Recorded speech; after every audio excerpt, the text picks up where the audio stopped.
नमस्कार दोस्तों, स्वागत है आपका मेरे इस YouTube चैनल में। मैं इस चैनल में आपको NCERT के सारे एक्सरसाइज बैक एक्सरसाइज के क्वेश्चंस यहाँ पे सॉल्व करके दिखाऊंगा। ये पहली वीडियो है, इसमें मैंने फर्स्ट क्वेश्चन मतलब जो चैप्टर है आपका some basic concepts of chemistry, उसके एक्सरसाइज के 1.1 से लेके 1.5 तक क्वेश्चन यहाँ पे सॉल्व किए हैं। ठीक है, सो लगे रहिए, देखते रहिए इसे। फर्स्ट क्वेश्चन आपका यहाँ पे first is the calculate the molecular mass of the following compounds. कौन कौन से कंपाउंड्स हैं? Water, H2O, carbon dioxide, CO2 and methane. ठीक है, इन तीनों कंपाउंड में फर्स्ट ऑफ ऑल मैं कुछ के यहाँ पे मॉलिक्यूलर मास की बात कर लूँ।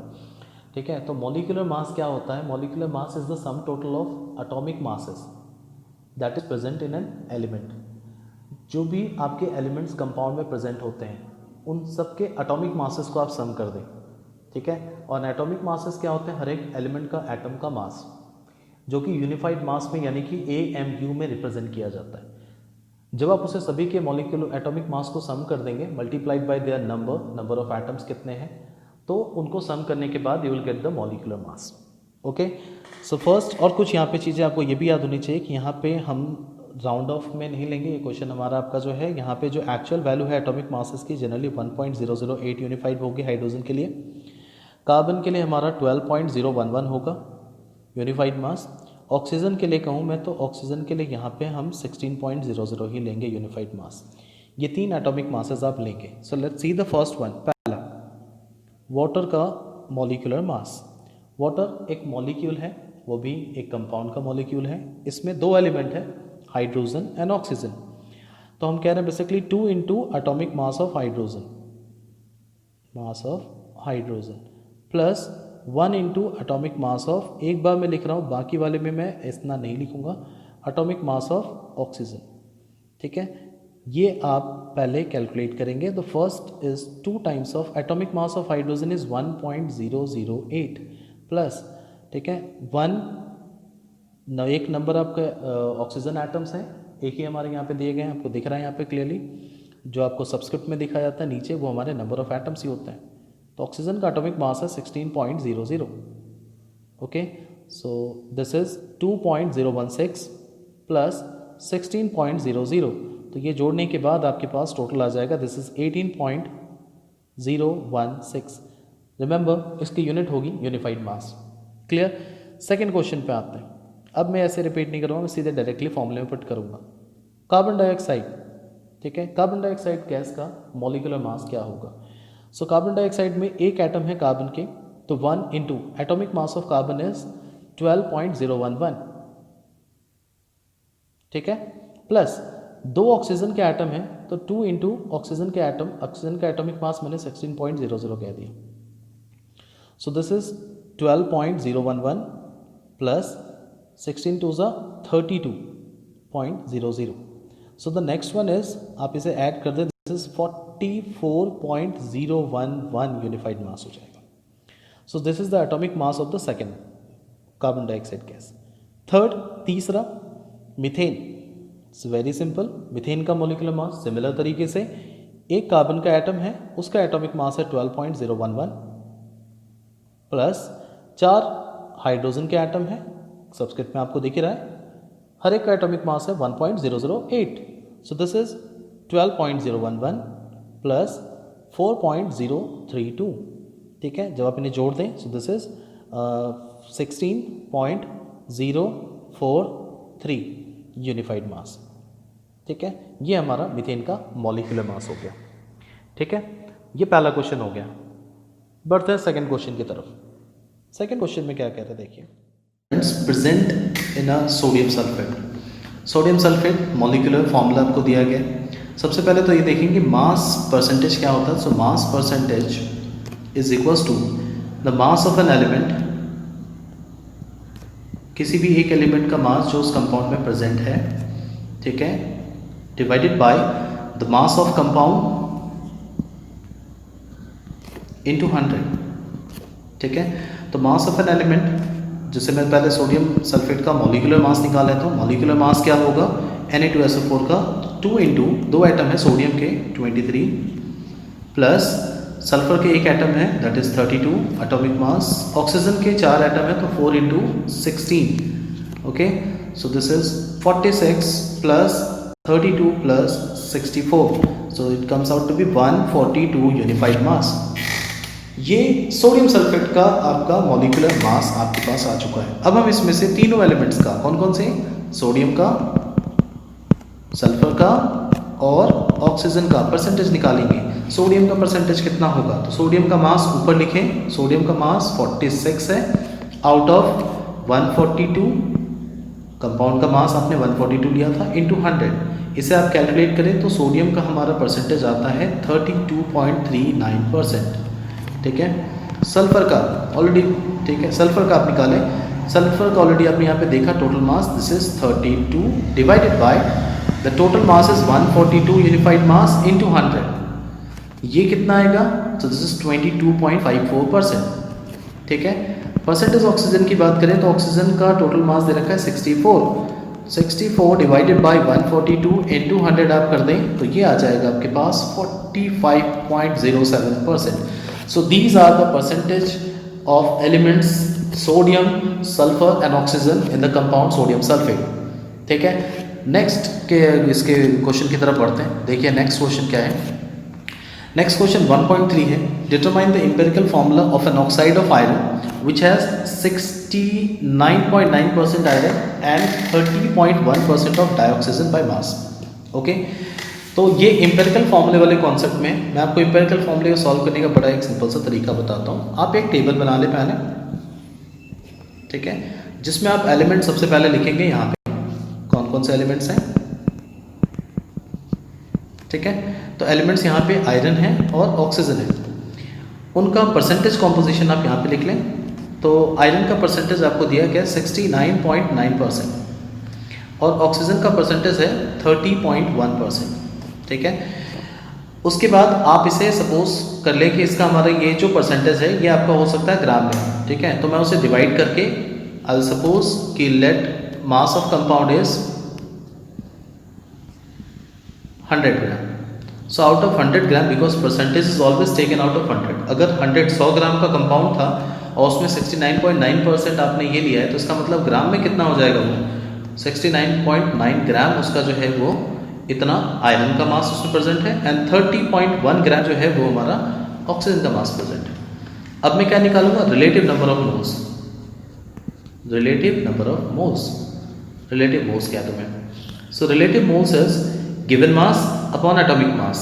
तो 69.9 को आयरन के एटॉमिक मास से डिवाइड करोगे और आयरन का एटॉमिक मास 55.85 होता है। मैं ले लेता हूँ 56 भी ले सकते हैं अप्रोक्स। सो आयरन का एटॉमिक मास 55.85 और दिस इज अबाउट 1.25। और ऑक्सीजन का अगर आप परसेंटेज देखें तो 30.1% था, यानी 30.1 ग्राम। वो गिवन मास मैंने ऊपर लिखा divided by its atomic mass, number of moles का फॉर्मूला होता है, डिवाइडेड बाय 16 इट्स 1.88। ठीक है, सो अब हमें क्या करना होगा यहाँ पे, ये 1.25 को सिंपलेस्ट मोलर रेशियो में लाना होगा इन दोनों को। तो 1.25 है, 1.88 है, तो get that in the simplest ratio, simplest molar ratio, it's called simplest molar ratio में लेके आए आप इसे। तो आप इन दोनों में से जो छोटा है, तो इधर में से सबसे छोटा कौन सा है, 1.25 और 1.88 में से अगर यहीं पे अगर एक राउंड ऑफ नंबर आ जाता है जैसे 2 और 3 तो कहानी यहीं ख़त्म थी। अगर नहीं, अगर आपका ऐसा कोई नंबर आ रहा है तो आप इसे क्या करेंगे, इसे इनमें से जो सबसे छोटा होगा उनसे दोनों को डिवाइड करेंगे, यानी 1.25 से मैं दोनों को डिवाइड करूँगा। तो 1.25 से दोनों को डिवाइड करूँगा तो ये आ जाएगा 1 और ये आ जाएगा 1.5 अप्रॉक्सीमेटली। अभी भी ये राउंड ऑफ में नहीं है। ठीक है, ये वैल्यूज़ हमारे पास दी गई हैं। रेशियो हम बात करें तो रेशियो आ रहा है हमारे पास 1:1.5। आयरन और ऑक्सीजन का सिंपलेस्ट मोलर रेशियो भी ये आ रहा है। इसे राउंड ऑफ नंबर में लाने के लिए हमें फिर इसे 2 से मल्टीप्लाई अगर करते हैं तो ये एक सिंपल होल नंबर रेशियो में आ जाएगा। ठीक है, so which is 2:3। So therefore the compound is iron, iron के 2 एटम हैं Fe2 और ऑक्सीजन के 3 एटम हैं दैट इज Fe2O3। ये हमारा हो गया। ठीक है, molecular empirical formula of oxide of iron which is Fe2O3। ठीक है, नेक्स्ट क्वेश्चन देखते हैं। सो नेक्स्ट क्वेश्चन आपके पास दिया गया 1.4 में सो 1.4 थोड़ा सा आपका ये बड़ा क्वेश्चन है। तीसरा क्वेश्चन हम देखें तो calculate the mass of carbon dioxide that could be produced by 1 mole of carbon burnt in air. 1 mole of carbon is burnt in 16 gram of dioxygen and 1 mole of carbon are burnt in 16 gram dioxygen. ये question आपका related है limiting reagent से। सबसे पहले हमें उसमें reaction को लिखना होगा कि when carbon burnt in air the reaction is C+O2 form CO2। फिर बैलेंस इक्वेशन क्या कहता है? बैलेंस इक्वेशन ये कहता है कि 1 mole of carbon should react with 1 mole of oxygen molecule to form 1 mole of CO2। ठीक है, ये बैलेंस्ड इक्वेशन से आपको पता चल रहा है, बैलेंस्ड इक्वेशन से आपको पता चल रहा है। अब आपको पहले क्वेश्चन में क्या दिया गया, देखिए फर्स्ट में 1 mole of carbon is burnt in air. अगर 1 मोल ऑफ कार्बन में सफिशिएंट ऑक्सीजन में अगर आपको बर्न किया गया है, सफिशिएंट अगर आपको ऑक्सीजन दिया गया है तो वो कितना बनेगा? That's very simple, that forms 1 mole of CO2 is formed. और कुछ तो दूसरे एलिमेंट के बारे में तो जानकारी नहीं दी गई। कह रहा है कि 1 मोल कार्बन को अगर कंप्लीटली बर्न हो जाए एयर में तो कितना आपको कार्बन डाइऑक्साइड मिलेगा। सो 1 mole of CO2 is formed, that's very simple. Second item, दूसरे क्वेश्चन में 1 mole of carbon is burnt in 16 gram of dioxygen. Okay, 16 gram of dioxygen की जब बात की गई है तो यहाँ पे आपको दिख रहा होगा, I am taking blue one, so यहाँ आपको दिख रहा है कि 1 मोल का मतलब है 32 ग्राम डाइऑक्सीजन का। 1 मोल के साथ आप 32 ग्राम डाइऑक्सीजन लेते हैं, जबकि आपको यहाँ पे 1 मोल के साथ 16 ग्राम दिया गया। तो लिमिटिंग रिएजेंट क्या होता है? लिमिटिंग रिएजेंट हम कहते हैं the reagent or the reactant that consumed earlier and limits the product to be formed। जो पहले खत्म हो जाता है या which is always present in the lesser quantity, come amount में दी जाएगी, कम क्वांटिटी में दी जाएगी और वो पहले कंज्यूम्ड हो जाएगी, खत्म हो जाएगी, वो लिमिटिंग रिएजेंट कहलाती है। तो आपको यहाँ क्लियरली दिख रहा है 1 मोल कार्बन के साथ 16 ग्राम आपको ऑक्सीजन दिया गया जबकि 32 ग्राम चाहिए था। तो therefore the limiting reagent is what? Oxygen. तो मैंने क्या कहा, limiting reagent will always decide the product, how much product will be formed. कितना प्रोडक्ट बनेगा वो लिमिटिंग रिएजेंट ही बताएगा। तो अब आपको यहाँ से पता चल रहा है कि 36 ग्राम फॉर्म्स 1 मोल ऑफ CO2 और 1 मोल CO2 मतलब उसका मोलर मास अगर आप निकालें मॉलिक्यूलर मास तो 44 मोलर मास 44 ग्राम आएगा। तो लिमिटिंग रिएजेंट अब ये बताएगा 64 ग्राम कितना बनाएगा। सो यूनिटरी मेथड लगा देते हैं। सिंस 32 ग्राम, पहले बैलेंस इक्वेशन से 32 gram of O2 reacts with C carbon के साथ टू फॉर्म 44 ग्राम ऑफ, ठीक है, आपको पूछा गया ना अमाउंट ऑफ मोल्स के टर्म में, मास के टर्म में बता सकते, मास के टर्म में अमाउंट बता रहे हैं।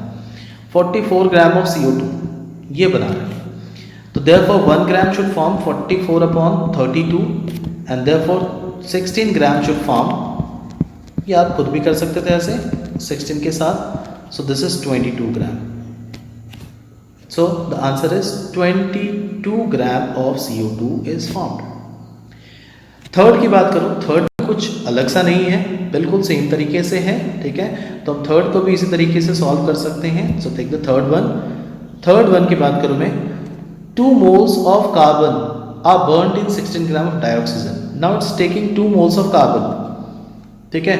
तो 2 moles लेने से और यहाँ पे 16 ग्राम ऑफ हाइड्रोजन लेने से फिर वही बात आ जाती है कि 1 मोल के साथ 32 ग्राम आपका होना चाहिए था ऑक्सीजन, तो 2 मोल के साथ तो 64 ग्राम होना चाहिए।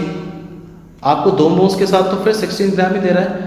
Again the limiting reagent is again oxygen. फिर यही डिसाइड करेगा कि कितना कार्बन डाइऑक्साइड गैस बनेगा। तो आपको अभी आपने देखा है कि 16 ग्राम डाइऑक्सीजन, सेम मेथड, मैं अलग नहीं बताऊंगा, सेम तरीका आपका कि वो 16 gram dioxygen 22 gram of carbon dioxide बनाता है। तो इसका आंसर भी यही होगा। So these are the 3 answers. 1 mole of CO2 is formed और वी कैन से 44 ग्राम, 1 मोल को भी कह सकते हैं। दूसरे का आंसर 22 ग्राम और तीसरे का आंसर भी 22 ग्राम है।